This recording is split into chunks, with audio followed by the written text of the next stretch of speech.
Okay, this week we're going to talk about hydraulic fluid maintenance. Hydraulic fluid can be used to transmit power to hydraulic cylinders and cool the system by dissipating heat through reservoirs and cooling devices. Hydraulic fluid also seals system components to prevent leaks and act as a lubricant for any moving surfaces. It is very important that you use the correct hydraulic fluid in the system that you're going to be operating. Contaminants. A contaminant is a foreign substance in the hydraulic fluid that is not meant to be a part of that fluid.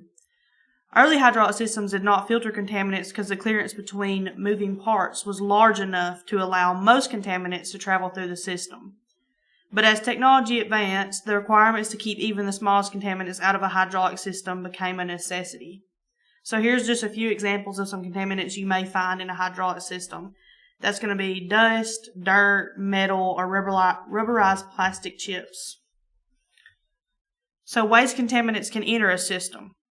That could be handling hydraulic fluid, new equipment added to the system, troubleshooting, or just normal operation. You're going to have contaminants in that system.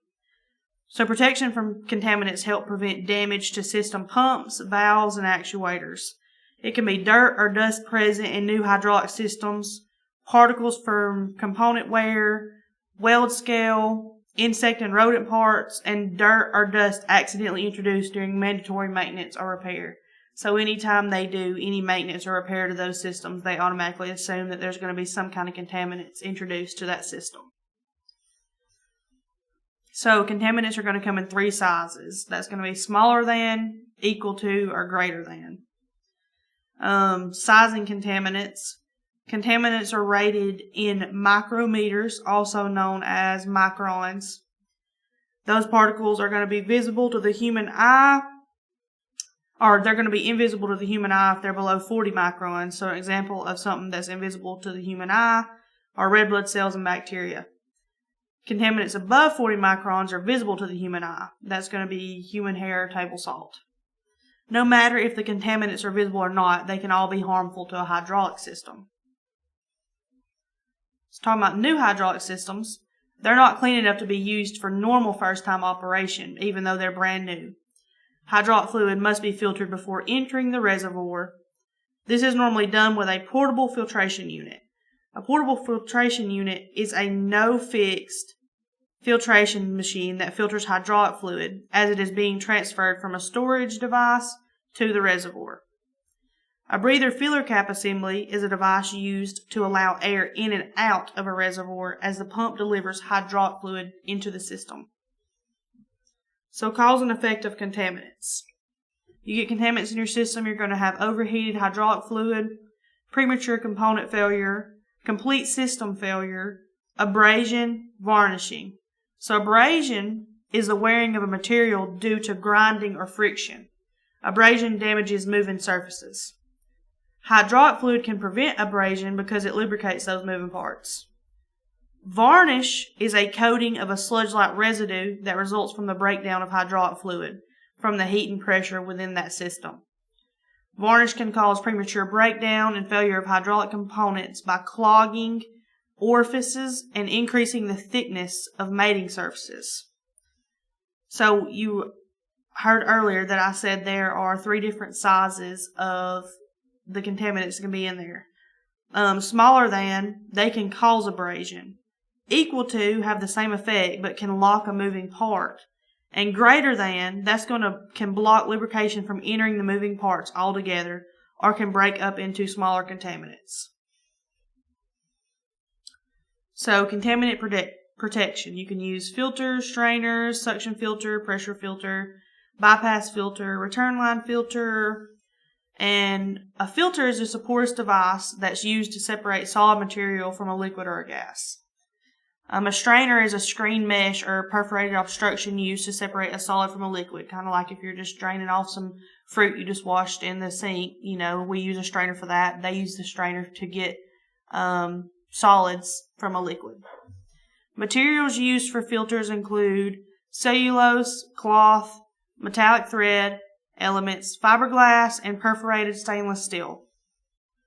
A suction filter is a type of filter that is designed to operate in a vacuum and is connected to the hydraulic system before the pump and outside the reservoir to protect the pump from contaminants in the reservoir. A pressure filter is a type of filter that is designed to operate in high pressures and is placed before one or more hydraulic system components to protect them from contaminants in the hydraulic fluid. Many hydraulic fluid manufacturers now produce ecologically friendly vegetable oil-based hydraulic fluids. I thought that was a cool note.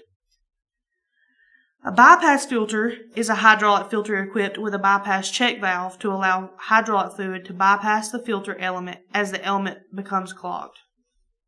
And a return line filter is a type of filter that is designed to operate in low pressures and is connected to a main return line of the hydraulic system before the line enters the reservoir. Okay. Hydraulic system heat. Anytime you're working with pressure, electricity, friction, anything, you're going to have heat involved. So any component within a hydraulic system that has fluid flow traveling through it offers resistance, and resistance generates heat. Flow control valves, pressure control valves, passages and control valves, and bends and hoses and pipes are all areas where resistance to fluid flow creates heat. The hydraulic pump also creates heat. Hydraulic fluid is not efficient at dissipating heat, but it is efficient at transmitting it. Heat exchangers. A heat exchanger is a mechanical device used to transfer heat from one fluid to another fluid. Heat exchangers are normally constructed of tubes with one fluid on the inside of the tubes and the other fluid on the outside of the tubes. Heat exchangers are low pressure and are either cooled with air or water. Heating hydraulic fluid. So some hydraulic systems are going to be installed in a cool environment, such as outside during winter months and stuff. So if such a system is not operating for an extended time, it may be necessary to heat the hydraulic fluid. When hydraulic fluid is below the recommended temperature, its viscosity is much higher. We know viscosity is the thickness of a substance. So high viscosity means the system causes the system to operate considerably slower and increases the amount of power that must be generated to overcome resistance. This is when an electric heater would be used to heat the hydraulic fluid. Reservoir. So some things a reservoir does for your system is it helps clean and cool fluid, separate air and water from fluid, and it sends fluid to the pump. A breather filler cap assembly is a device used to allow air in and out of a reservoir as hydraulic fluid is pumped into the system. That is also the main entrance for atmospheric air to enter the reservoir, and this allows the level of the hydraulic fluid in the reservoir to increase or decrease depending on the amount delivered to the system. So in summary, in this chapter we're talking about contaminants, heat exchangers, heating hydraulic fluid, cooling hydraulic fluid, and reservoir's job in keeping the system clean.